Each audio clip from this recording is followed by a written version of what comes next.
Hey guys, Jim with Jeffrey here. So today we'll be going through another analysis of one of my athletes. Today we'll be taking a look at George's deadlift. So this progression analysis will be more of a shorter term one because George we had already mastered his deadlift proficiency and he was deadlifting with a very optimized form.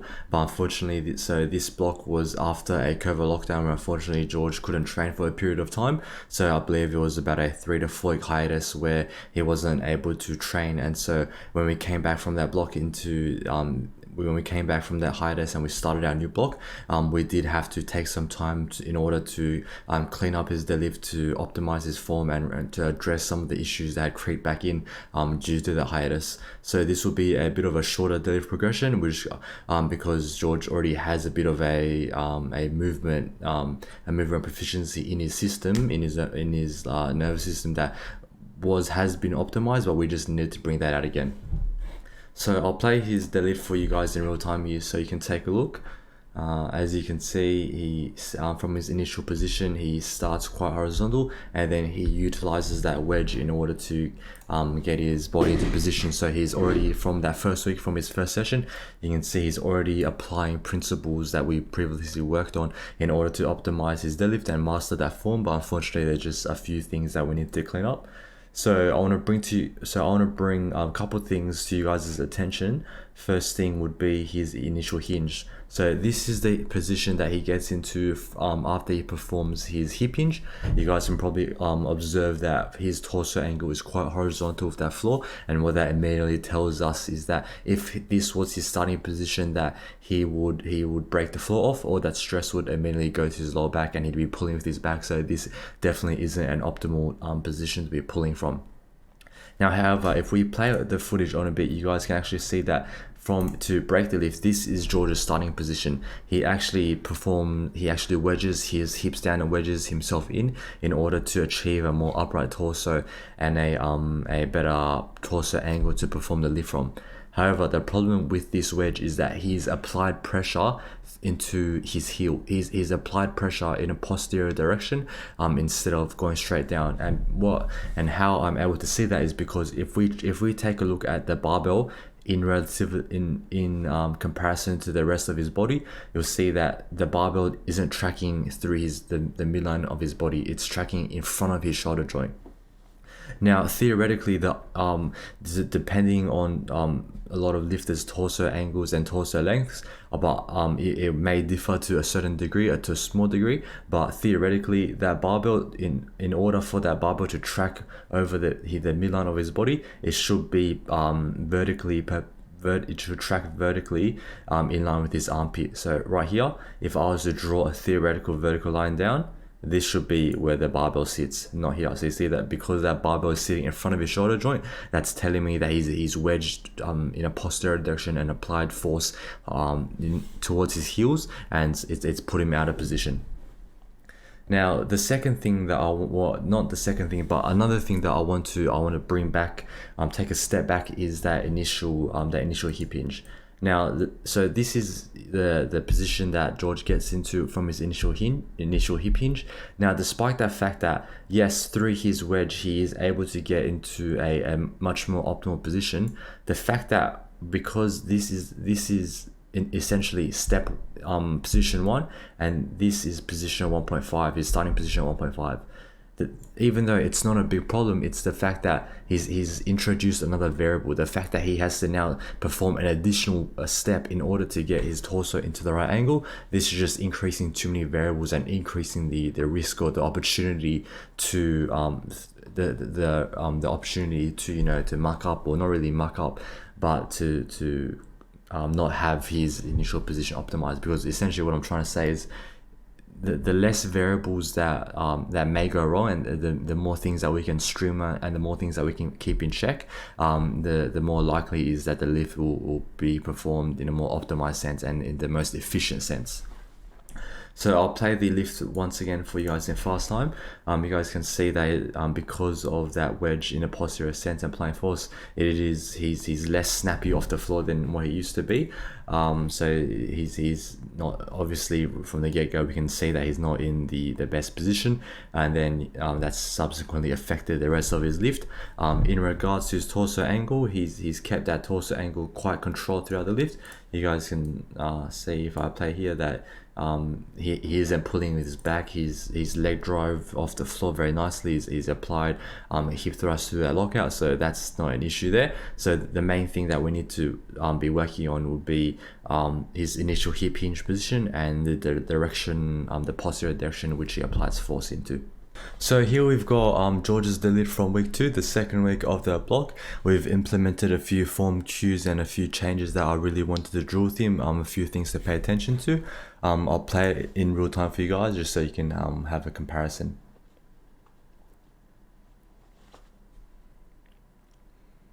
So straight away you guys can see that George is already, like, the first thing that probably came to you guys straight away was that George was able to produce a lot more force off the ground, and the number one change, the reason for that is because of the direction he applied force, and essentially the direction he applied force from throughout to break the bar off the floor. So you guys can probably remember in that previous week he was applying force in a posterior direction. He was applying force into the ground through his heels, and that essentially was putting him out of position. You guys can see here that just through a few changes, his barbell is already tracking through the midline of his body in line with his armpit. So you guys can probably expect that as he applies force into that midfoot, that barbell, you can see it's a lot more explosive off the ground. So straight away there's been a really good application and result there.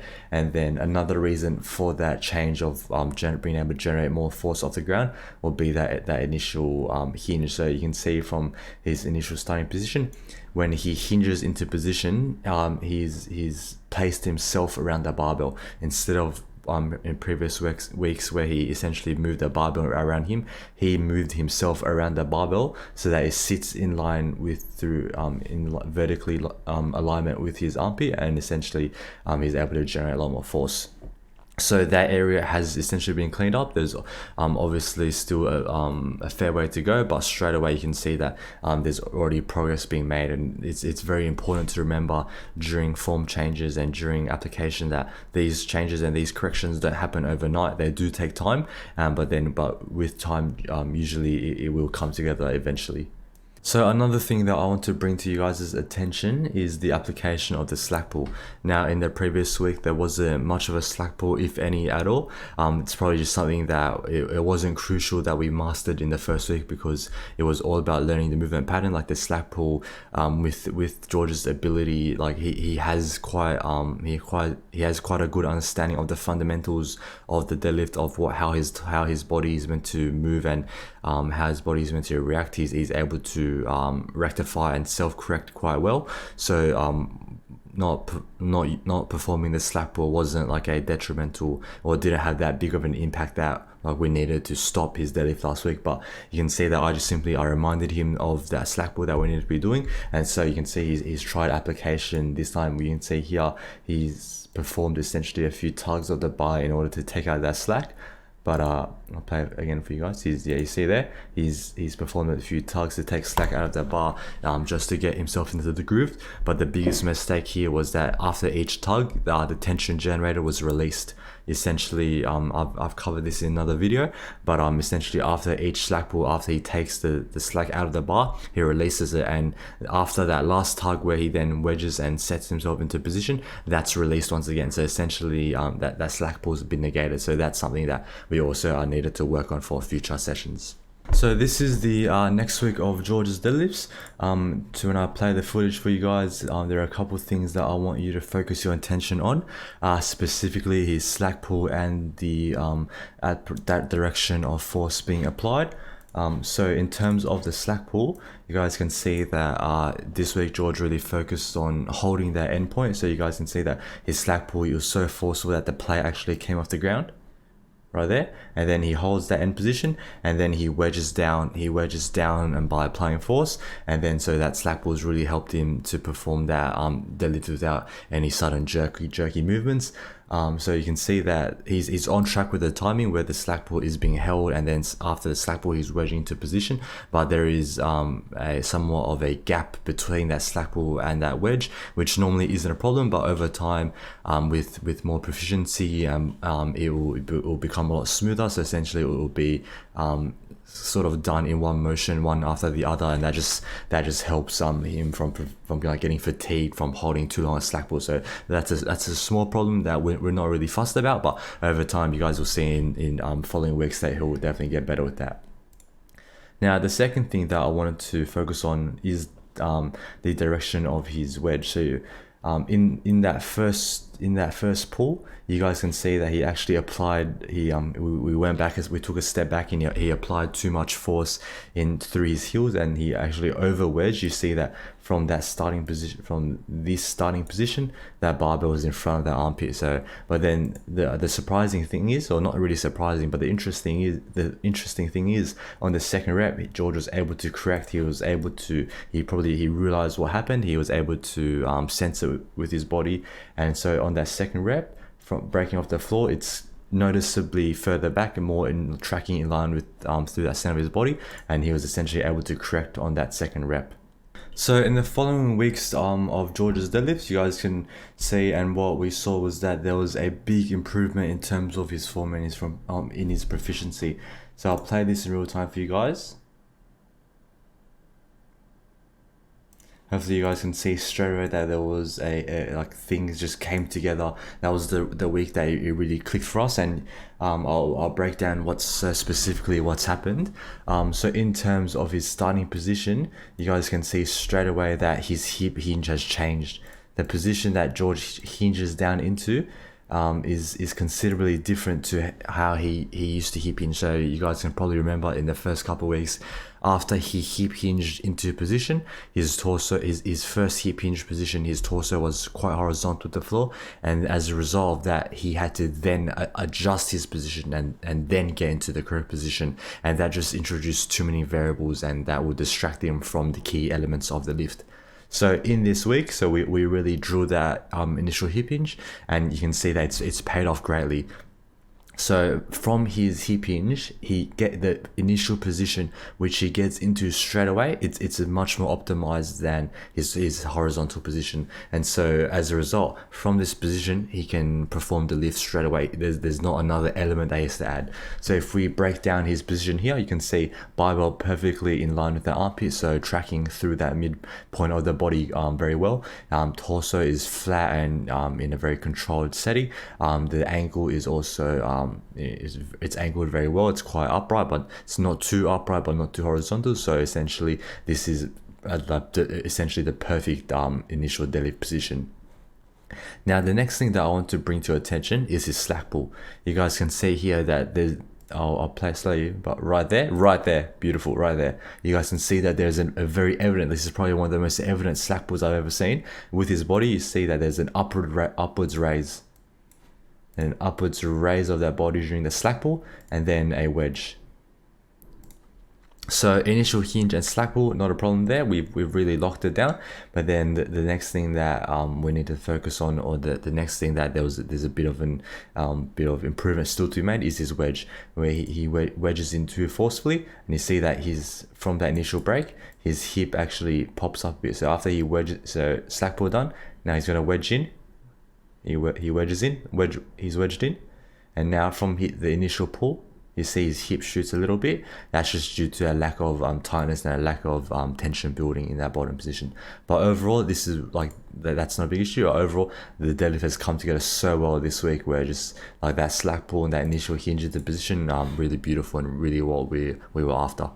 Now here we have George's final week of his deadlift. Normally I believe from memory George was about a 6-week peaker, but due to some external circumstances and coming back from a period of detraining, so we wrapped up this block after I believe 5 weeks, just to deal with some flare-ups throughout the body and to just really give him a chance to reset and take away the movement proficiencies that we had mastered. So this is the final week of George's deadlift. I'll play it in a real time for you guys, just so you can take a look at how it's come along from where he was in week 1 to now. You see he really takes his time his hip hinge into a great position, takes his time, slack pull, wedges through. It's a very easy lift. So I'll slow it down for you guys now. Not much has changed from the previous week's deadlift. Like in that previous week, he had like something just clicked, and all these variables and elements came together so well that it's pretty much where I wanted him to be at the end of the block. Just to reaffirm things, we can break down his initial hip hinge. He's in a great position. It's not directly side on, not directly perpendicular, but you can kind of guesstimate that bar is tracking through that midpoint of his body, sitting under that armpit. Then he performs his slack pull, which is really master's point, a great slack pull, and then that wedge through. Now, the timing of that slack pull and wedge hasn't been essentially been mastered down pat just yet. You can see that there's still an element of hip shoot coming up after that initial pull, but that's to a very slight small degree that it's not really that big of an issue, and just with timing over time, it should come together. But yeah, so that about wraps up George's deadlift progression. The time we took and the block we took after a period of detraining for him to master his form. He already had a very good base of foundation in regards to his technique, but just due to that period of not being able to train, there were some areas that we had to clean up. So that pretty much wraps it up. We've gone through a few key things that we made changes to, most notably, first of all, his hip hinge into position, where we changed his hip hinge so that straight away from that initial hips back and knee travel forward, he put himself into a much more upright and better position where the barbell was situated through the midpoint of his body. Now, the second thing that we optimized was the direction of his force travel. So instead of applying force in a posterior direction through his heels, we applied force through the midfoot of his body and in a directly downwards angle, so that he with his wedge that worked in with his wedge, so that that bar wasn't tracking in front of his shoulders. So that really helped him generate force and explosiveness off the floor. And the final thing that we focused on was just the application of that slack pull again and working in that timing with his wedge. So I hope you guys enjoyed that progression of George's deadlift. Maybe hopefully you guys, there are some things that you took away that you could now apply to your own deadlift and see how that tracks along. But yeah, so that's all from me today. I hope that was helpful for you guys, and I'll catch you guys next time. Take care.